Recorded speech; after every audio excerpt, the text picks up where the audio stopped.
had a fantasy when I was in high school. Maybe nightmare is a better word for it. I imagined that all of the books of the world, all of the films, all of the other adults in the world were gone.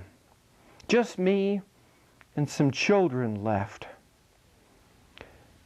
I thought, what could I pass on to the kids from what I knew? What did I carry in my head of the thoughts and ideas of the last 3,000 years of human experience? That was a scary thought. Shakespeare would be gone. What I could remember of Hamlet was a ghost scene in the beginning and some swordplay at the end. That's the merest flimsiest shadow of what the real play was about. Let's see what I could do. I could tell The Wizard of Oz, because I've seen the film often enough, and I could teach arithmetic and geometry and algebra, because I enjoyed those things. And I could write down many of the events of the New Testament, and maybe half of what happened in Genesis. What I realized later in my life about that nightmare fantasy is that those children would be growing up seeing the world essentially through my 17-year-old eyes. Opera and ballet would be gone, absent, since it was not a reality for me at the age of 17. Still later, thinking back about that nightmare, I realized what must be most obvious, that the world I saw with my 17-year-old eyes was such a limited world.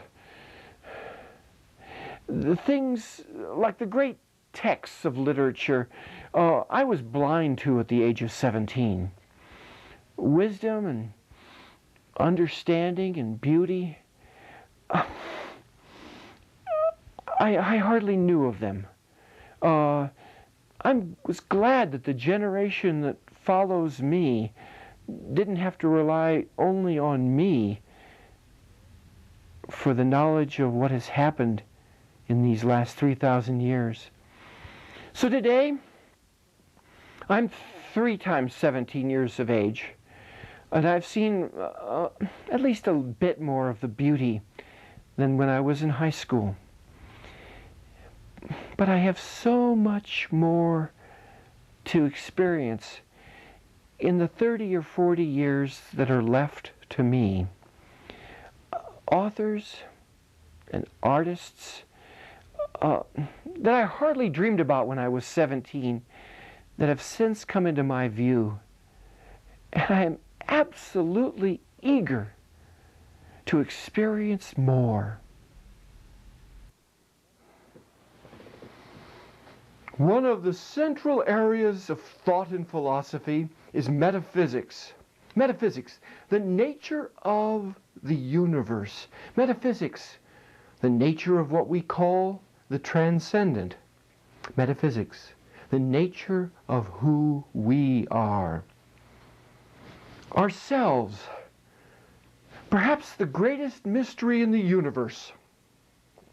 I suspect that long after we've figured out the puzzles of outer space like black holes and quasars, long after we've unraveled the enigmas that lie in the tiny end of the spectrum with electrons and even smaller quarks, there still will be us and God, uncharted as Africa was 3 centuries ago.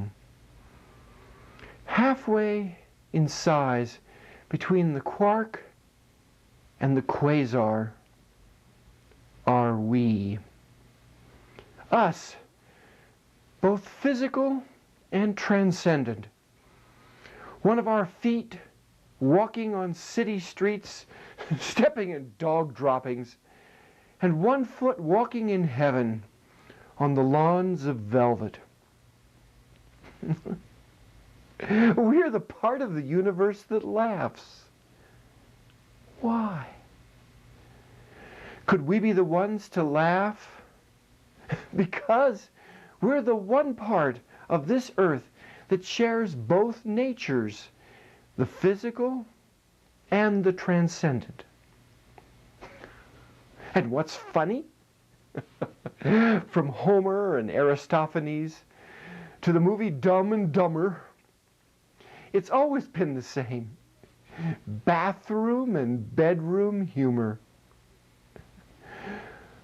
We are the creatures, the ones who in the New Testament are called to be the beloved sons and daughters of God. We are the ones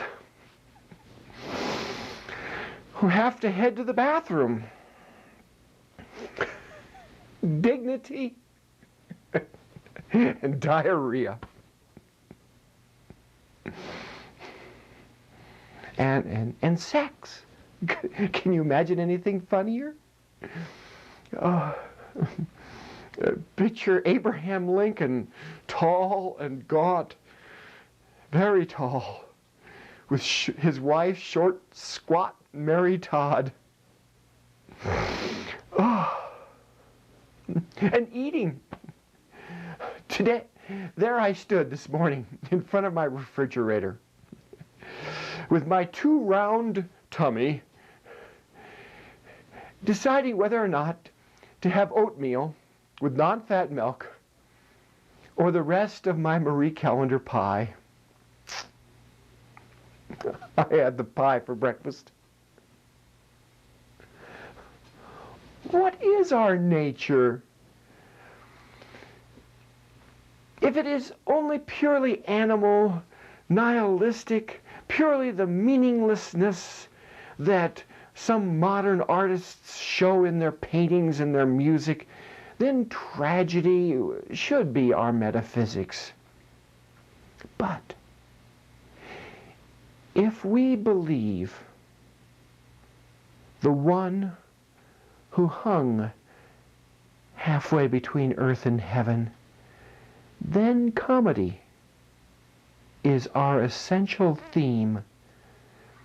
And if the first act of our existence here now is gruesome, we know that the final act will be glorious.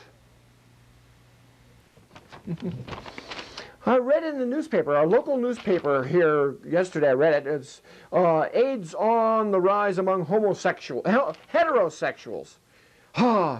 AIDS on the rise among heterosexuals. Another scare article about AIDS. They were quoting the director of the Centers for Disease Control and Prevention right here in the article. And he said, are you ready? In the history of epidemics, AIDS is among the worst in the world, this David Satcher told some business and labor leaders. And after all, if you can't believe the director of Centers for Disease Control as reported in your newspaper, who are you gonna believe? He said, quote, in the history of epidemics, AIDS is among the worst in the world. The article states that 250,000 people have died from it in the United States in the last 13 years. 250,000 in the last 13 years. But wait a minute. A few programs ago, on Stan Now Considers All Things, I put on my black cape when I play Death for the Four Horsemen instead of my normal appearance, and I talked about the Spanish flu in 1918-1919. In 2 years, this country, when our population was much less than it is now, in 2 years it lost over 500,000. 548,000. Over 500,000 people in 2 years. AIDS has taken 250,000 out of a population much larger in 13 years. This AIDS thing is starting to sound very political. A growing number of prestigious scientists are starting to wonder about the whole thing. And here are 3 very surprising things that numerous scientists have noticed. Number one, when you try to induce AIDS using the HIV virus directly, you don't get AIDS. Number two, there are thousands of AIDS victims who are HIV free. Number three, HIV virus doesn't show any of the classical characteristics of a disease-causing organism. $6 billion a year, that's the actual number, the federal government is dumping into AIDS research. The program, the government, did you notice, ever keeps changing its mind as to what is AIDS. More and more different disease types are being thrown into the bucket and called AIDS. The disease you may have right now that is called AIDS, if you had that same disease a couple of years ago, it wouldn't have been called AIDS. Little wonder that the number of AIDS victims is rising. Even with all that pumping up of the numbers, we're not getting the epidemic growth of victims that all the political people want to have. The politicians must be thinking, oh, without this crisis of AIDS people, how are we going to continue justifying pouring $6 billion a year into research? Oh, to specialize for this special interest group. The newspaper article also pointed out here at the end of the article, or close to it, that young black women make up 82%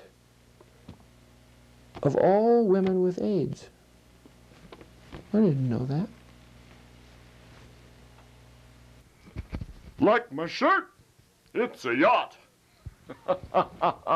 Economics. And that's the way our country is, where you can get a shirt with a yacht on it.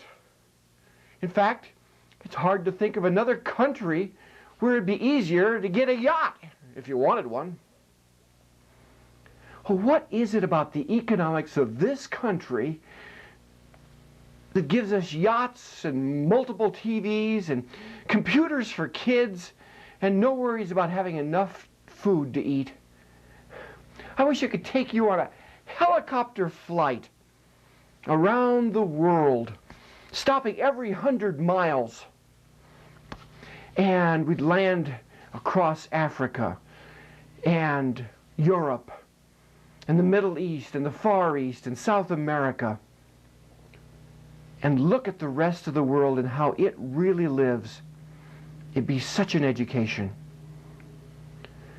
We have the magic of freedom and competition in this country, and there are few countries that have it like ours. It's the freedom to build a business where you or I see an opportunity to build one. I can compete with some old crusty business that is just rotting at the core, where I see I can make a better product or a lower price or both, and the customers will be mine. I benefit, and society benefits. Isn't it wonderful? It's wonderful that Costco and Target and Walmart and Shopko and the rest compete in prices. I love it when an overpriced business goes down. It makes room for more lower-priced stores. And the same thing that is said about low prices can be said about good quality. But alas, there are spots in our society where high prices and lousy service abound. Think about those spots. Aren't they precisely, exactly where freedom and competition have been stifled by the government? Take a look at the most famous example, the United States Post Office. Take a look here. I have a postcard printed by the United States Post Office. I wish you could look at it more closely, but that number up there is 1 cent. This is a 1 cent postcard. Gone are those days. Postal Service, by law, you can't operate a delivery service for first-class mail. They'll fine you or put you in jail or both. Competition, a blessing for everyone except those high-priced, lousy quality companies that deserve to go out of business.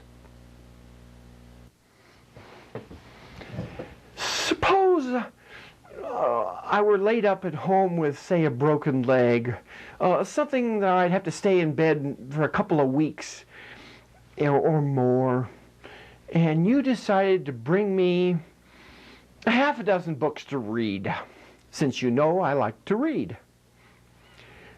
Would you head off to the library and just pull 6 books off the shelf and bring them to me?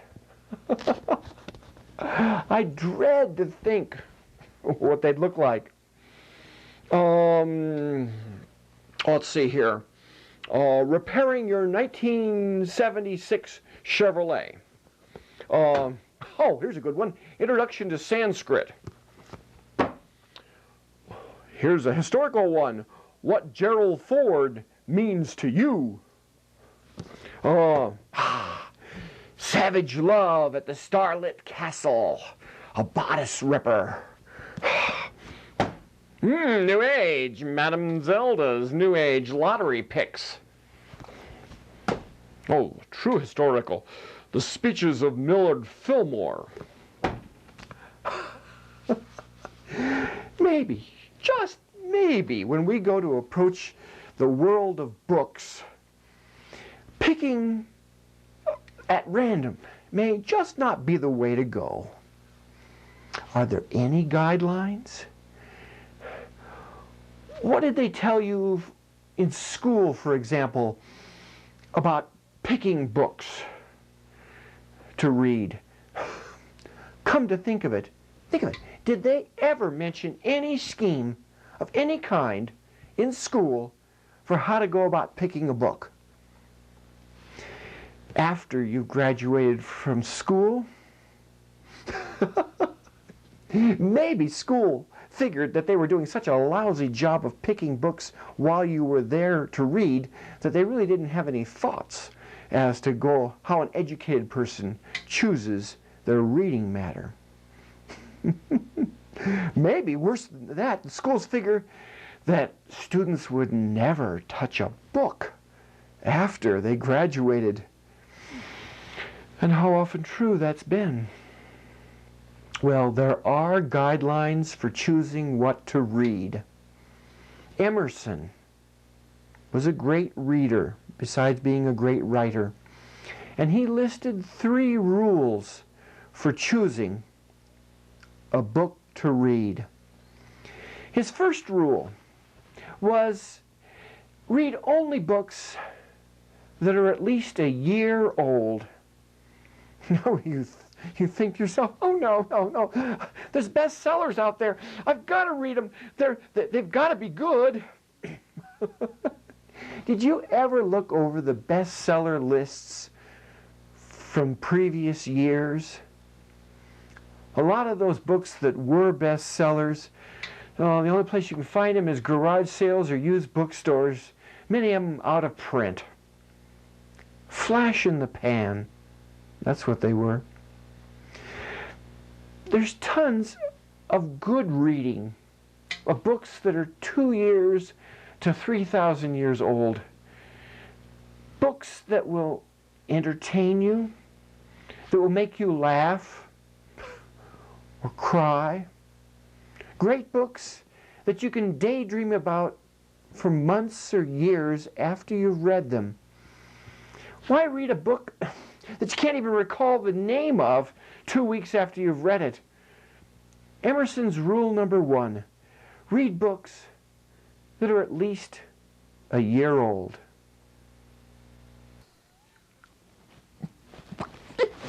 English usage, it is such a gas. I was writing a letter to my sweetie. And that was a little love note. encourage her to go traveling with me. Together. And together, I and her and me and all that. I said to my love muffin, let's go to, this is a big travel itinerary, Sparks, Nevada. Oh, that's so good. Oh, I love that. And then where the love beats truly, the sunsets over the ocean of Gilroy, California. Oh, I like that one too. And then thirdly, I said that love oasis. Oh, Calcutta, India. Oh, my heart beats so, Calcutta. So when I put them in a sentence and put them down on paper and wrote them and typed them, it looked kind of funny. Imagine looking funny. My honey trout, let's go on vacation to Sparks, Nevada, Gilroy, California, and Calcutta, India. But the Nevada, the Gilroy, the California all look so funny on that line. It looks like I'm going to Nevada, then I'm going to Gilroy, then I'm going to California. I get all mixed up. I've got a list there that's separated by commas, where the goodies inside the list each have commas in them. It's commas inside the commas. Oh, it's enough to drive one crazy. Help. Did your government school teacher teach you how to get out of this commonly held difficult situation? If you were taught how to do it, raise your hand now and I will count all of you in the audience there who know how to get out of this one. Okay, let me count. Go ahead, raise your hand. Do you know how? I see one person there is raising his hand is all. Well, here's what you do. You separate the items on the list, boom, boom, boom, boom, by semicolons. That's this. This is a semicolon. That's the motto of usage. A semicolon there, my motto at least. And that's the right thing to do. So now here's what it looks like. And now when my bunny hug, my sweet wife, my love of my life, receives my little vacation note, she will know exactly where I'm suggesting we go to play.